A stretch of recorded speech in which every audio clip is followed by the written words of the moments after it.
Hi guys, so in this video, I'm going to talk about one sign that you might see with extreme narcissism or extreme pathological narcissism, like early on in a relationship. And this is something that I think sometimes sort of gets overlooked in the literature and on some of these videos. But one thing to note is that at the core of narcissism is attachment insecurity.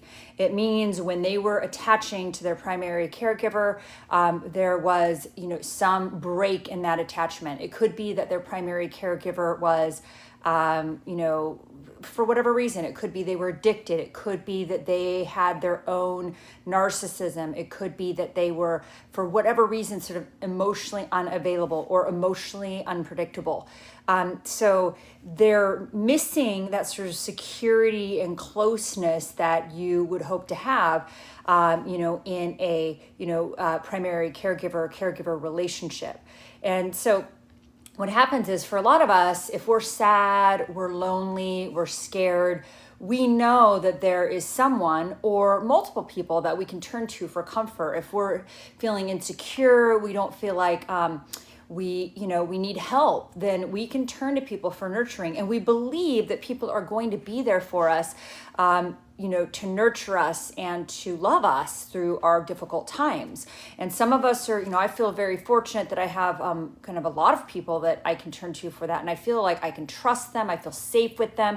And I don't expect that they're going to be perfect. I don't expect that they're always going to be there for me. Like every single person is going to be this perfectly attached individual with secure attachment that's always available to love and nourish me. But I also know that I have a very wonderful, close-knit relationships with some specific people that I'm completely my authentic self with, and I do not have to hide anything. I do not have to pretend to be anything other than I am. And these people love me in spite of my imperfections and flaws that I very, carefully, or very, no problem admitting that those exist. That's part of sort of getting or earning sort of secure attachment is I'm okay being me, even if I have flaws and I make mistakes. I don't expect myself to be perfect. And so these people are very similar in their ideology, but I do feel very secure that I can turn to people for comfort and support, and that they'll be there for me. So with a narcissist, with the sort of pathological narcissism, like they don't have that. They don't feel that they can turn to one person or multiple people that they can trust and to get sort of closeness and comfort and security when they're lonely and sad and isolated or scared. They just don't feel that way. They have like almost paranoia, like they don't trust people at all. And that is what you see, the more narcissism that there is in a person, the more they have that insecure attachment. So, highly narcissistic people at the core, it's incredible insecurity and incredible inability to trust other humans, even though they hide behind this mask of perfection, this facade. And they don't feel that they can go to people for help. So one thing that you may see that I really want to sort of touch on is that if you are talking to them about their childhood, what you are going to see very common with a narcissist is there's something about it that isn't quite coherent. There may be sort of like these big gaps in their memory where they're very vague about their childhood. And this is something that's sort of pretty unique to extreme narcissism. Like a lot of us can remember our childhoods, the good and the bad. We can talk about it. We can be like, yeah, this one thing happened when I was like 6 years old. I think that really impacted me. And then, there was a divorce at this age, and I think that really, may have hurt me, but I worked through it, and here's how. Or they remember like Christmases or holidays, or, we have specific memories that we can sort of talk about from our childhood and sort of look at and realize how they've impacted us as adults.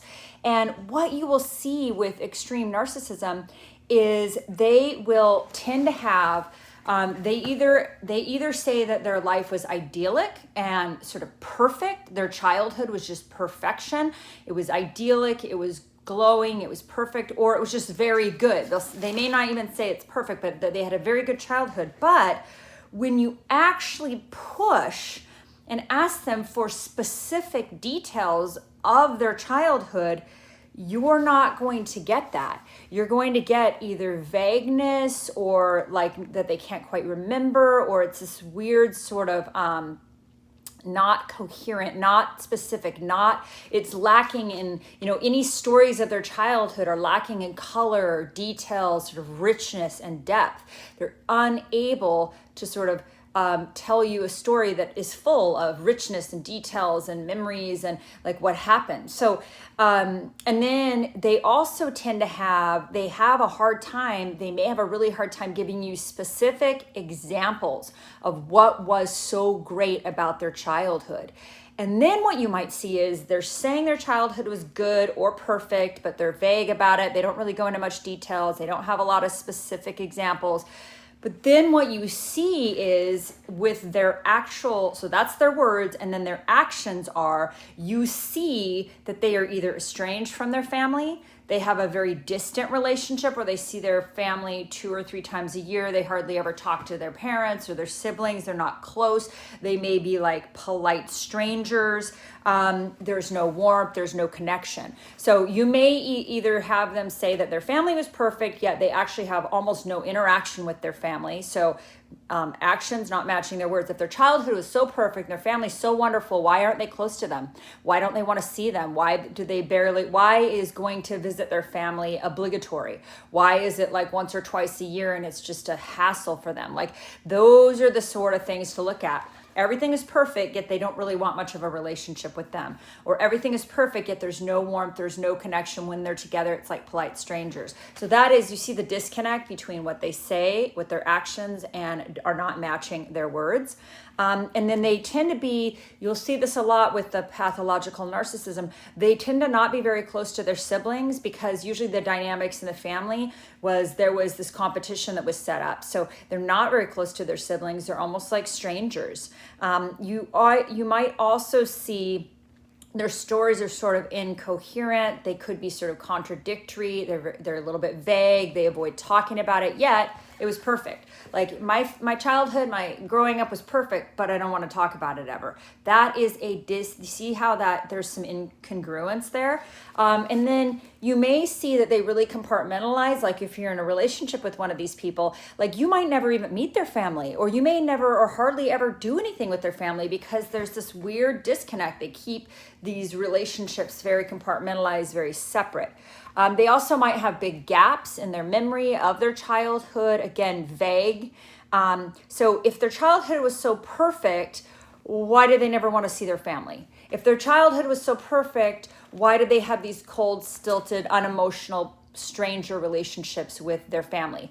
If their childhood was so perfect, why did they never want to have any, or they're sort of like don't want to have even interaction with their family much, or they're very distant and disconnected and that sort of thing. So, and again, if you ask them for specific details about their childhood, they usually have a very hard time with this. And again, if they even do tell you a story, it's going to lack details, color, richness, depth, any sort of like real connection. It almost feels like it's very shallow, like they're telling you some bland story about a stranger. It just is not going to be like these rich details or anything very specific about what was so fantastic. Because if their childhood was so perfect, what was so great about it? And how come they can't talk about it? And how come when they do talk about it, it has this weird vacancy? It's not detailed. They can't really tell you what was so great about it.